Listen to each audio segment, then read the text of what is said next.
بسم الله الرحمن الرحيم. الحمد لله رب العالمين والصلاة والسلام على أشرف الأنبياء محمد وعلى آله وصحبه وأمته أجمعين أما بعد. عزیز طلباء کرام، آج کی اس ویڈیو میں ہم سورہ سبا آیت نمبر 42 سے اپنا سبق شروع کریں گے۔ اللہ تعالیٰ ارشاد فرماتے ہیں: اعوذ باللہ من الشیطان الرجیم، بسم اللہ الرحمن الرحیم۔ فَالْيَوْمَ پس اس دن لا یملک نہیں مالک ہوگا یا نہیں اختیار رکھے گا بعضکم تم میں سے بعض لبعض بعض کے لیے نفعاً کسی بھی نفع کے ولا ضرًا اور نہ کسی نقصان کے، یعنی اس دن تم میں سے کوئی بھی کسی کو نہ کوئی نفع پہنچا سکے گا نہ نقصان پہنچا سکے گا۔ وَنَقُولُ اور ہم کہیں گے لِلَّذِينَ ظَلَمُوا ان لوگوں سے جنہوں نے ظلم کیا، ذوقوا چکھو عذاب النار التي آگ کے اس عذاب کو کنتم بها تکذبون جسے تم جھٹلایا کرتے تھے۔ وَإِذَا تُتْلَى عَلَيْهِمْ اور جب پڑھی جاتی ہیں ان پر آیاتنا ہماری آیات بینات واضح، قالوا کہتے ہیں ما هذا الا رجل یہ نہیں ہے مگر ایک ایسا آدمی یرید جو چاہتا ہے ان یصدکم کہ تمہیں روکے عما کان یعبد آباؤکم ان کی عبادت سے جن کی عبادت تمہارے آباء و اجداد کرتے تھے۔ وقالوا اور کہتے ہیں ما هذا نہیں ہے یہ الا مگر افکم مفترا ایک ایسا جھوٹ جو گھڑا گیا ہے بنایا گیا ہے۔ وقال الذین اور کہا ان لوگوں نے کفروا جنہوں نے کفر کیا، کفر کی روش اختیار کی، للحق حق کے لیے، لما جاءہم جب وہ ان کے پاس آیا، ان ھذا نہیں ہے یہ الا مگر سحر مبین کھلا جادو، وما آتیناہم حالانکہ نہیں دی ہم نے انہیں من کتب کوئی کتابیں یدرسونہا جسے وہ پڑھتے ہیں، وما ارسلنا اور نہیں بھیجا الیہ ہم نے الیہم ان کی طرف قبلک آپ سے پہلے من نذیر کوئی ڈر سنانے والا۔ وکذب الذین من قبلہم اور جھٹلایا ان لوگوں نے جو ان سے پہلے تھے، وما بلغوا اور یہ نہیں پہنچے معشار ما آتیناہم 10ویں حصے کو بھی اس کے جو ہم نے دیا تھا ان کو، فکذبوا رسلی تو انہوں نے بھی جھٹلایا تھا میرے رسولوں کو، فکیف کان نکیر تو دیکھو کیسی سخت تھی ہماری سزا۔ تو آج کی اس ویڈیو کے اندر ہم ان آیات کی بابت جو تفسیر جلالین کی عبارت ہے اس کو پڑھتے ہیں۔ آئیے شروع کرتے ہیں۔ فَالْيَوْمَ تو آج کے دن، یہاں پر الف لام یہ عہد ذکری کے لیے ہے اور ما قبل میں آپ پچھلی ویڈیو میں پڑھ چکے ہیں وَيَوْمَ يَحْشُرُهُمْ جَمِيعًا، اس سے مراد وہ دن ہے یعنی ایسا دن جس میں ہم ان سب کو جمع کریں گے۔ تو اس دن لا یملک نہیں مالک ہوگا، نہیں پہنچا سکے گا، نہیں اختیار رکھے گا پہنچانے کا، بعضکم تم میں سے کوئی لبعض کسی کو بھی۔ آگے صاحب جلالین نے اس کی وضاحت کی، بعضکم لبعض چونکہ عام کلمہ ہے تو اس کی وضاحت کی، بعض المعبودین لبعض العابدین کہ کچھ معبود وہ کچھ عبادت کرنے والوں کو کل نفع یا نقصان نہیں پہنچا سکیں گے۔ اگر کلمات کو دیکھا جائے تو بعضکم لبعض یہ عام ہے، لیکن چونکہ عام طور پر جو امید رکھی جاتی ہے وہ عبادت کرنے والا وہ اپنے معبود سے امید رکھتا ہے، تو اس لیے یہاں پر اس کو ذکر کیا ہے صاحب جلالین نے تخصیص کے ساتھ۔ نفعاً کسی بھی قسم کا نفع مطلق کلمہ ہے، لیکن چونکہ یہ عبادت کرنے والے اور جن کی بات کی جا رہی ہے ان کا معاملہ ذکر کیا جا رہا ہے، تو صاحب جلالین نے اس کی وضاحت شفاعت سے کی ہے کہ کسی قسم کی سفارش جس سے نفع پہنچ سکتا ہے وہ ان کو حاصل نہیں ہوگی۔ اور یہ عبادت کرنے والوں کا نظریہ بھی عقیدہ بھی یہی ہوتا تھا، ما نعبدهم الا ليقربونا الى الله زلفى، اور دوسری جگہ ان کے اس عمل کو ذکر کیا وَيَعْبُدُونَ مِن دُونِ اللَّهِ مَا لَا يَضُرُّهُمْ وَلَا يَنْفَعُهُمْ وَيَقُولُونَ هَؤُلَاءِ شُفَعَاؤُنَا عِندَ اللَّهِ، تو وہ ان کا نظریہ اور عقیدہ بھی یہی تھا کہ ہم جن کی بات کر رہے ہیں یہ سفارش کریں گے اور ان کی سفارش سے نفع پہنچے گا، تو اس کو صاحب جلالین نے کلمہ شفاعہ سے ذکر کیا۔ وَلَا ضَرًّا اور نہ کوئی نقصان، تعذیباً یعنی عذاب، نقصان سے مراد قیامت کے دن عذاب ہے، اس کے علاوہ قیامت کا اور نقصان کیا ہو سکتا ہے۔ وَنَقُولُ اور ہم نے کہا لِلَّذِينَ ظَلَمُوا ان لوگوں سے جنہوں نے ظلم اختیار کیا۔ صاحب جلالین نے ظلموا کی وضاحت کی ہے کفروا جنہوں نے کفر اختیار کیا۔ اب ظلم بھی عام کلمہ ہے، لیکن چونکہ یہاں پر جس ظلم کی بات ہو رہی ہے وہ کفر ہے، اور کفر کو قرآن پاک میں متعدد مقامات پر ظلم کہا گیا ہے۔ اللہ تعالیٰ ارشاد فرماتے ہیں والکافرون هم الظالمون، ایسے ہی ان الشرک لظلم عظیم، اور آگے اسی آیت سے آپ کو معلوم ہوگا کہ یہاں پر ظلم سے مراد وہ کفر ہی ہے۔ ذوقوا چکھو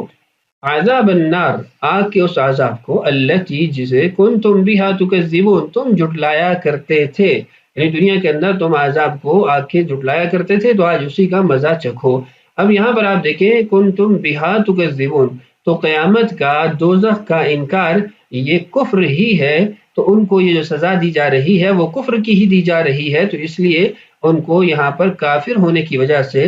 ظالم کہا گیا ہے۔ ویسے بھی وضع الشیء فی غیر محلہ ظلم، یہ اس کی تعریف ہے، تو انہوں نے عبادت کو اس کے جو اہل تھا اس کی نہیں کی، کسی اور کی ہے، تو گویا عبادت کو اس کے مقام پر ادا نہیں کیا، تو اس لیے وہ بھی ظالم ٹھہرے، لغوی اعتبار سے بھی، معنوی اور اصطلاحی اعتبار سے بھی، اور قرآن کی تعبیر کے اعتبار سے۔ وَإِذَا تُتْلَى، اور جب تلاوت کی جاتی ہے، یہاں پر تلاوت کرنے والے کو ذکر نہیں کیا گیا چونکہ یہ عام ہے، وہ رسول اللہ صلی اللہ علیہ وسلم کی ذات بھی ہو سکتی ہے اور غیر رسول بھی یعنی ہو سکتا ہے، علیہم ان لوگوں پر، آیاتنا ہماری آیات، آیات سے مراد من القرآن، ہمارے قرآن کی کچھ آیات جب ان پہ پڑھی جاتی ہیں، اور آیات بھی ایسی بینات جو واضح ہیں، آگے صاحب جلالین نے اس کی وضاحت کی، واضحات جو بالکل واضح ہیں۔ اس واضح ہونے کا کیا مطلب ہے؟ اس واضح ہونے کا ایک مطلب تو یہ ہے کہ یہ بالکل واضح ہے کہ یہ اللہ ہی کی طرف سے ہے، اور دوسرا یہ کہ یہ بات بالکل واضح ہے کہ یہ آیات معجزات ہیں، انسانوں کو عاجز کر دینے والی ہیں کہ کوئی بھی مخلوق ان آیات کو نہیں بنا سکتی، نہیں پیش کر سکتی، تو اس سے بھی پتہ چلا کہ یہ اللہ ہی کی طرف سے نازل کیا گیا کلام ہے۔ تو یہ قرآن واضح کرنے والا ہے، چاہے وہ اس بات کو واضح کرے کہ یہ کلام اللہ ہے، یا یہ کہ یہ انسانی طاقت اور انسانی جو کوشش ہے اس سے ماورا ہے کہ وہ اس جیسا نہیں بنا سکتا، اور یا پھر یہ کہ اس نے بالکل واضح طور پر حق و باطل کو بیان کر دیا ہے۔ بلسان نبینا محمد صلی اللہ علیہ وسلم، ہمارے نبی حضرت محمد صلی اللہ علیہ وسلم کی زبان مبارک سے آیات سنتے ہیں تو ان کا آگے رویہ کیا ہوتا ہے؟ قالو، تو وہ کہتے ہیں ما ھذا، یہ نہیں ہے، الا مگر رجل یرید، ایک ایسا آدمی جو چاہتا ہے ان یصدکم کہ وہ تمہیں روکے، عما کان یعبد آباؤکم، ان چیزوں کی عبادت سے جن کی عبادت تمہارے آبا کرتے تھے، من الاصنام، بتوں میں سے۔ یہاں پر کچھ باتیں ذکر کر دیتا ہوں۔ پہلی بات تو یہ ہے کہ ما ھذا الا رجل، کلمہ رجل یہاں پر نکرہ انہوں نے ذکر کیا ہے، اور نکرہ چونکہ اجنبیت پہ دلالت کرتا ہے تو اس کے اندر تحقیر پائی جاتی ہے کہ یہ تو ایک ایسا آدمی ہے جو روک رہا ہے ہمیں ایک اچھے کام سے، تو اس کے اندر رسول اللہ صلی اللہ علیہ وسلم کی ان لوگوں کی طرف سے جو تحقیر کی جاتی تھی اس کی وضاحت کی گئی کہ وہ لوگ نعوذ باللہ کہ وہ لوگ رسول اللہ صلی اللہ علیہ وسلم کی بات بھی نہیں مانتے اور ان کی تحقیر بھی کرتے ہیں۔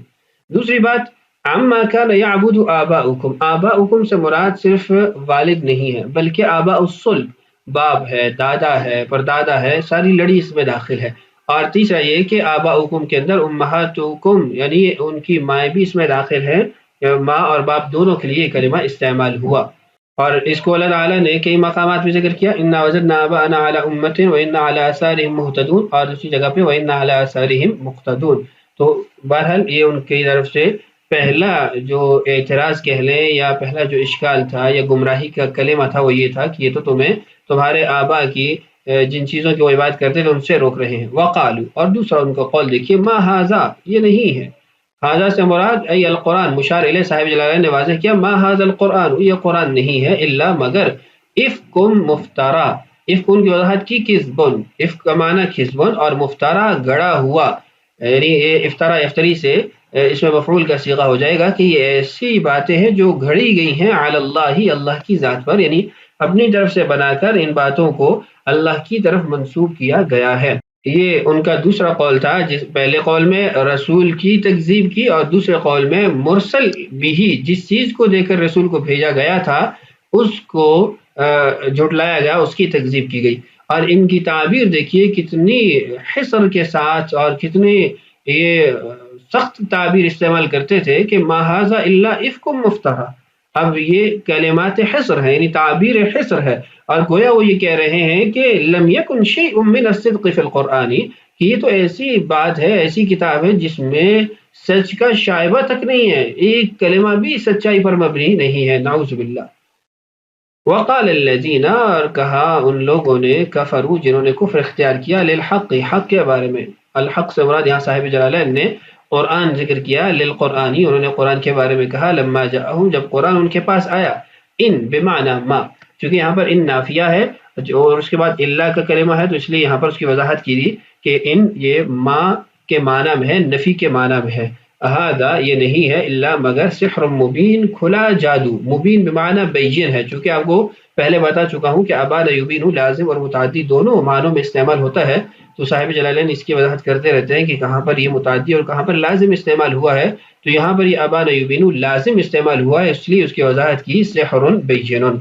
یہ جو ان ھذا الا سحر مبین، یہ جو ترکیب ہے اس کے بارے میں تھوڑی وضاحت کر دیتا ہوں کہ ان نافیہ، ان کے بعد جب بھی اللہ آتا ہے تو ہمیشہ وہ نفی کا معنی ہی ادا کرتا ہے، لیکن اس کا یہ معنی نہیں ہے کہ ان کے بعد اگر اللہ نہ ہو تو وہ نفی کا معنی نہیں ادا کرے گا، بلکہ بعض اوقات اللہ نہ بھی ہو تو وہ نفی کا معنی ادا کرتا ہے۔ وما آتیناہم، اور ہم نے نہیں دیا ان کو، من کتب کسی بھی قسم کی کتابوں میں سے کچھ حصہ، یدرسونہا جس کو وہ پڑھتے ہوں، وما ارسلنا اور نہیں بھیجا ہم نے الیہم ان کی طرف، قبلک اب سے پہلے، من نذیر کوئی ڈر سنانے والا۔ فمن این کذبوک، تو پھر وہ کہاں سے آپ کو جھٹلا رہے ہیں، یعنی کس دلیل کی بنیاد پر آپ کو جھٹلا رہے ہیں۔ یہ جو صاحب جلالین نے یہاں پر فمن این کذبوک کی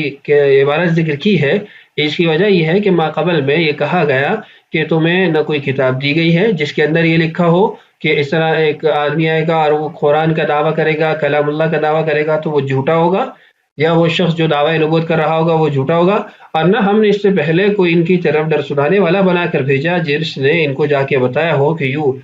تمہارے اندر ایک آدمی آئے گا اور یہ دعویٰ کرے گا اور وہ جھوٹا ہوگا، یا اس کی کتاب جھوٹی ہوگی، یا اس کے پاس ایک جادو ہوگا۔ تو ان کے پاس کوئی دلیل نہیں ہے، نہ کسی کی قولی دلیل ہے، نہ کسی کی کتابی دلیل ہے، نہ ان کے پاس کوئی کتاب ہے، نہ کوئی ڈر سنانے والا ہے جس نے ان کو یہ باتیں بتائی ہوں۔ تو مطلب یہ ہے کہ ان کی یہ تمام تر تکذیب ان کی ہر درجے کی جہالت، بے وقوفی کی وجہ سے ہے، نادانی کی وجہ سے ہے، نہ کہ کسی علم کی بنیاد پر ان کی یہ تکذیب ہے۔ وَكَذَّبَ الَّذِينَ مِن قَبْلِهِمْ، اب ان لوگوں کو بتایا جا رہا ہے کہ تم پہلے نہیں ہو جنہوں نے تکذیب کی ہے انبیاء کی، تم سے پہلے بھی گزرے لیکن وہ تم سے بھی بڑے طاقتور تھے، تو ان کو تو ہم نے ہلاک کر دیا تھا، تو تمہیں بھی ہلاک کر سکتے ہیں۔ دیکھیے وَكَذَّبَ الَّذِينَ، اور جھٹلایا ان لوگوں نے، من قبلہم جو ان سے پہلے تھے، وہ بھی جھٹلا چکے ہیں، کوئی نیا عمل نہیں ہے جو یہ کر رہے ہیں۔ وما بلغوا، اور یہ نہیں پہنچ سکے، نہیں پا سکے، ای ہؤلاء یہ سب جو آپ کو جھٹلا رہے ہیں، معشار 10ویں حصے کو بھی، ما آتیناہم جو ہم نے ان کو دے رکھا تھا۔ معشار کا مطلب 10واں حصہ، اور جو ہم نے دے رکھا تھا اس سے مراد من القوت وطول العمر وکثرت المال، ان کو طاقت قوت تم سے زیادہ دے رکھی تھی، ان کو عمریں تم سے زیادہ دے رکھی تھی، ان کو مال تم سے زیادہ دے رکھا تھا۔ قوم عاد تھی، قوم سمود تھی، فرعون تھا، اس کا لشکر تھا، اصحاب الایکہ تھے، یہ اس سے پہلے بہت بڑی بڑی اقوام گزر چکی ہیں، ہر ایک کے پاس ان سے زیادہ طاقت قوت عمریں اور مال تھا۔ اللہ تعالیٰ نے کئی مقامات پر ان کے مال کی کثرت، ان کی عمروں کی کا طول و لمبا ہونا، ان کی قوت کا زیادہ ہونا وہ ذکر کیا ہے۔ سورہ روم میں آپ پڑھ چکے ہیں، اللہ تعالیٰ نے ارشاد فرمایا کانوا اکثر منہم واشد قوتا واثاروا الارض وعمروها اکثر مما عمروها، تو وہ ان سے زیادہ زمین کو آباد کرنے والے تھے، زیادہ طاقت قوت والے تھے، زیادہ مال والے تھے، اور کئی مقامات پہ اللہ تعالیٰ نے اس کو ذکر کیا ہے۔ فَكَذَّبُوا رُسُلِي، تو انہوں نے بھی ہمارے رسولوں کو جھٹلایا۔ فَكَذَّبُوا رُسُلِي اس کا عطف ہو رہا ہے وَكَذَّبَ الَّذِينَ مِن قَبْلِهِمْ پر، اور وَمَا بَلَغُوا مِعْشَارَ مَا آتَيْنَاهُمْ یہ جملہ معترضہ ہوگا۔ فَكَيْفَ كَانَ نَكِيرٌ، سو دیکھ لو کیسی سخت تھی ہماری سزا، انکار علیہم بالعقوبۃ والإہلاک، ہمارا ان کو سزا دینا، ہلاک کر دینا وہ کیسا زبردست تھا، یعنی جو پہلے جھٹلانے والے تھے ان کو جو ہم نے سزا دی وہ کیسی زبردست سزا تھی، اور ان میں سے کوئی بھی باقی نہیں رہا، سب کو ہم نے ہلاک کر دیا۔ ای ہوا واقع موقعہ، اس بات کی طرف اشارہ ہے کہ یہ استفہام تقریری ہے، یہ کوئی استفہام اس لیے نہیں کہ پوچھا جا رہا ہے، بلکہ بتایا جا رہا ہے کہ وہ سزا برحق موقع پر یا درست موقع پر واقع ہوئی ہے، وہ ہلاکت درست موقع پر واقع ہوئی ہے، تو جب ان کو ہم نے ہلاک کر دیا تو ان کو بھی ہم ان کی تکذیب کی وجہ سے ہلاک کر دیں گے، اور ہمارا یہ ہلاک کرنا یہ عدل اور انصاف پر مبنی ہوتا ہے، نہ کہ جور اور ظلم پر مبنی ہوتا ہے۔ تو آج کی اس ویڈیو کے اندر ہم نے